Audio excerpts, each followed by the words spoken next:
and I had to pick somebody poop with my own hand. Can I have a hamburger and fries? We also have responsibilities that you have to take care of before you help somebody else. Hey everyone, welcome to another episode of Life Stories. Today I am chilling here with my sisters. Friends that are actually sisters because Hey, we're sisters. we've known each other for like 23 years now. Yeah. It's been a long journey. And the camera's in front of us, so we're acting shy. How old are you? We feel like It's 23 years. I'm confused. Yeah, let's look at the camera. Yeah, I'm Right now, confused. I'm 32 now, so Okay. it's been a while. It's been a while. I think we used to live together in Umoja, Nairobi. And now we're together again in Lexington, Kentucky. Kentucky. Yeah. So how was life? How's the adjustment been for you guys? We've been here for like, how long have you guys been here? I forgot. We've been, I think we've been here maybe 15 years. Okay. And Usher, 10 years, almost 11 years. You've been here for 11 years? I remember picking you up at the airport. we remember picking you up at the airport. Yeah. That's so long ago. How was the adjustment for you? Because I think yours was different from hers, right? You guys have had different experiences. Yeah, it was really hard. Like, I remember the first week we had like nightmares. Like, we were not sure if that was our house. Because we're used to a small, tiny house. And here you are, you got this big house. Like, you're like, Everybody. is this? Yeah, you're like, what? Like everybody got their own bedroom. Bedroom. And bed. Yeah, we were in like in our early 20s, and we have our first bed. It was a twin bed, but like we were just so grateful. Yeah, we used to like share a twin bed or a queen bed, like maybe 4 people, depending on the size. Like, That's crazy. Yeah, there's a lot of opportunities here. Like, you just have to go for it. There's work. There's like a lot of things you can do. You just have to go for it. yeah. And then like for me, I remember like we were just straight from high school when we came here. We never worked all our life, and we kind of find the hard way. Like when you're in America, there's bills, right? Yeah. These bills are a lot of bills. that. I'm telling you, bills. yeah, it came every single week. Like we find out the hard way about it. What about you? Man, the transition for me was very interesting. No, you remind me of this day. Like we went to the store, right? Yeah. Yeah, and then like they told you like you can pick any shoes you want. Oh yeah. Yeah, you're like what? Any shoes? Timberlands, I remember Yeah. that. You bought me my first Timberlands. Yeah. I remember that. Yeah, like The thing that I also remember is going through the drive-through for the first time Yeah. to get a burger or something. Do you remember? Yeah, it was a Oh, burger. you weren't there, but so they took me to the drive-through the first time, and then somebody said something like, "Can I have your order?" And I was asking, "Who's talking?" Who's talking? It was the weirdest thing, like going through the drive-through for the first time. Yeah. But yeah, I never liked those drive-throughs, whatever, like, because it's really hard, like, for the first time to try and order something, like, They don't understand your because we accent. know we used to speak English in Kenya, but here it's like a different thing. Like, Yeah. you'll try to say something, and then they'll be like, "Huh? What are you trying to say? What is that?" Like, yeah. Yeah, no, so I used to be remember. afraid of drive-through. Like, I'm like, Yeah. what if I go and ask something, and then they'll be like, "I don't know what you're talking about." Like, I actually have a theory on that. I think, you know how they say that when people come to America, they change their accents and they start sounding American. People say, "You've only been there for 2 years and you're already talking like an American, you're pretending." I have a theory. I think the way that happens is you go to the grocery store or you go to a drive-through the first time and you say, "Can I have a hamburger and fries? Can I have a hamburger and chips?" And then they're like, "Huh?" They're like, "Can I have a hamburger?" Huh? And then before without even realizing, you switch. You're like, "Can I have a hamburger?" And they're like, "Oh, you want a hamburger?" And then before you know it, you're already speaking like that because you want people to understand you. So I think that's my theory behind why I'm talking like this, why I have this accent, why I sound but American. we're still struggling with Yeah. that, because even now, It's the weirdest after thing. more than 10 years, you try to say something and people will be like, "Huh? What are you trying to say?" Like, Yeah, and then like I remember our first time we tried order like we were like, "Can I get chips?" chips. Oh, Yeah, they and give then you like they give us like crisps. I mean, we're like, no, that's not the chips you're talking about. So And then it's like, oh, you want fries? you want fries? I'm like, yeah. And then you just gave up. You're like, okay, just give me what's on the picture. Yeah. Yeah. I remember we used to go like, I want the number 2. Whenever That you one. go where they have the numbers, so you can say, okay, I want DQ number 2. What was your first job? It was housekeeping, of course. We Okay. all started from there. Like, Mine. I was a dishwasher. So that, Yeah, my I didn't know my that. first job, I was a dishwasher at the Good Samaritan Hospital. yeah. Yeah. I used to just go. I actually really enjoyed it because I like washing dishes. So it was fun being paid to wash dishes. Yeah, you do it with I remember a that. passion, 'cause Yeah, you know I you're used- getting paid. Yeah, I was very passionate about washing dishes. I was passionate dishwasher. It was amazing. Yeah. pay your bills. What was your first job? So my first job was actually housekeeping. I mean, like I remember, like I went to school I wanted to be a teacher, something like that. But I had to start from the bottom because, like, especially when you're coming from Africa, you don't have no reference, like straight from high school. I don't know about you, like, Yeah. so you had to build those references in order to, I mean, like, to get opportunities. And then you may come from Africa, you're a doctor, but like over here, it's hard.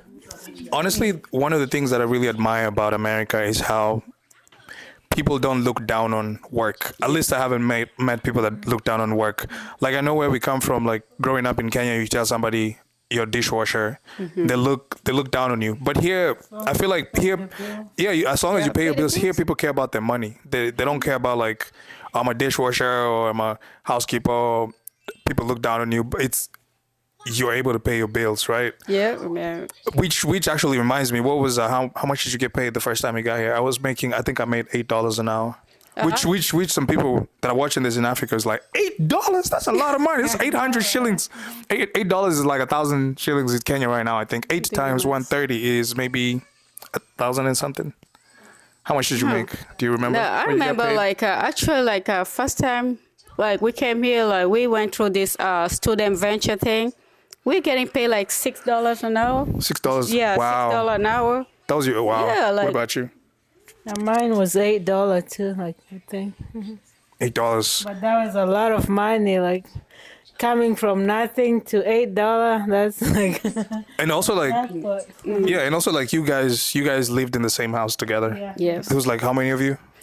Oh, Like 6 people in? 6.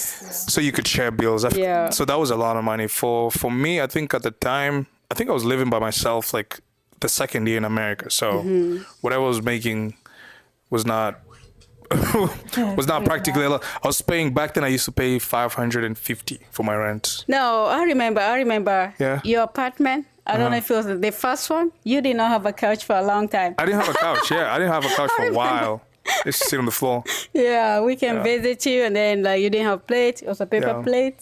Yeah. How did you guys navigate people thinking that because you're in America now you're rich and asking you for money? No, I think it's simple. Did you send money home? Yeah, I mean, I'll be honest, like, I don't blame the people at home asking for money. It's like, it depends on, like, some of us, we don't give people the full picture of our life here. So, I mean, like, I know, like, the first year, like, I did send a lot of money myself. And then, like, for me, like, I did not blame nobody for asking me for money because it's the picture that we're putting on social medias and all of that. You're in a party, got this big house, big car. I mean, that's what you're showing people. And what do you expect in return? That's the life they think that you're living. So, I mean, like, slowly by slowly, I mean, what we start doing, like, we start being honest. Tell people, hey, I may be getting $1,000, I mean, a month, but the house that I'm living in is like $800. So it's like you're only left with $200. You have phone bills to pay. I mean, like, what will you do with that $200? So, I mean, the first year I think was really rough. Most people, that's why they find themselves in a credit card debt. And like I said earlier, it's really easy to be homeless in this country. It's like if we are not like family, some of us will be out on the street. Yes, I mean, like, for me, I'll say that, like, Anybody back at home watching this, just keep us in your prayers. That's what we ask, because mental health is real in this country. It's real in this country. I'm telling you, I don't know about you, Abraham. Oh man. When you get off work, what do? You want the first one off for yourself. You don't want to look at nobody, your family or nobody. So sometimes when you call the phone, nobody's picking up. We're like going through our mental health here, because you don't know what we went through. Yeah. I work for 8 hours, you're on somebody else's time. You cannot even go to the restroom. They say time is money. But like whatever we have, like we try our best. Like for me, like I try to pay all my bills, and whatever I'm left with, I try to support what I can. First thing, like you gotta help yourself before you help the next person. It's not like we want to help everybody, but it's not like we have enough. Like we understand the situation back home, but we also have responsibilities that you have to take care of before you help somebody else. Like, There's no way that's right. There's no way that's wrong. I think a way, whatever works for you and the people that you are helping, works. yeah. That's what I can say. I don't think this is something that there's like a general rule of how you're going to navigate it. All right. I guess the next question is, what's been the highest high for you, and what's been the lowest low for you since you came to US? Do you guys want to share if you feel comfortable? Oh yeah, I'll share It's a mine. little bit tricky, so she can go first. Tricky. Yeah, I think my lowest low, I remember like when we first came here, like I was actually in Kenyatta University. I was at Kenyatta University, like I graduated, and I told you my first job was housekeeping. And I had to pick somebody poop with my own hand. Somebody poop with my own hand. At that point, I'm like, God, what am I doing here? You sent me to the US. What is this? Why am I picking a grown-up poop? Why am I cleaning people puke, poop, and all of that? Yeah, it's like, it was like the biggest, like for me, it was the biggest challenge. But we have bills to pay. You cannot pick. Yeah, like for me, I feel like it was the lowest point in my life. I get home and I was like, oh my God, where do I start?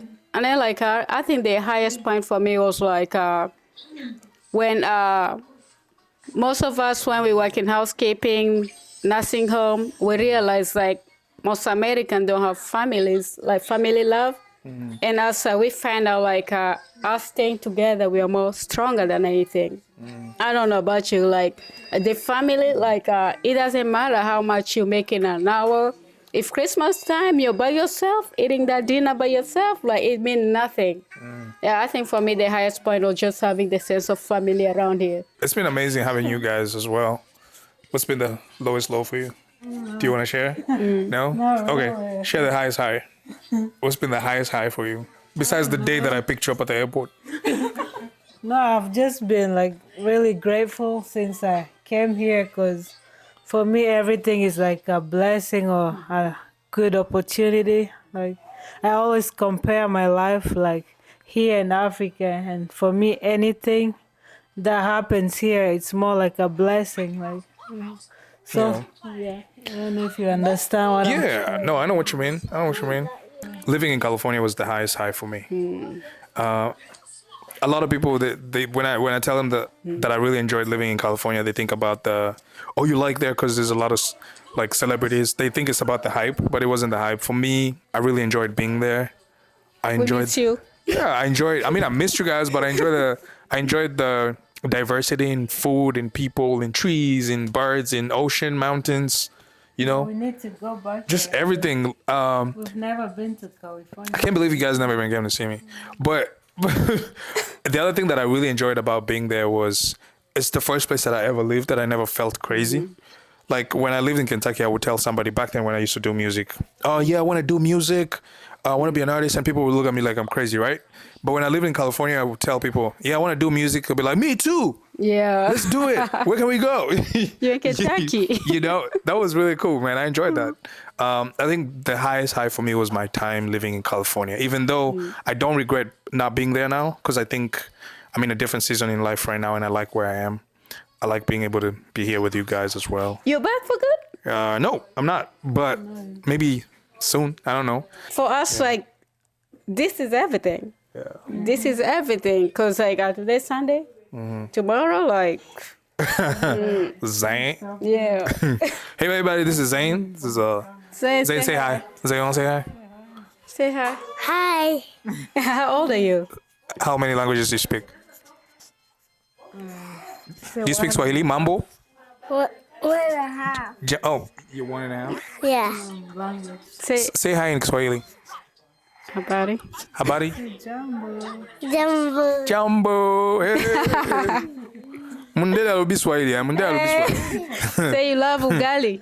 Ugali and sombe. We got zombie. Hey, Makayabu. All right, everybody, thank you so much for tuning in today. This has been Life Stories. Say bye. Bye. Saying bye. Familia, you are my inspiration. La familia, you are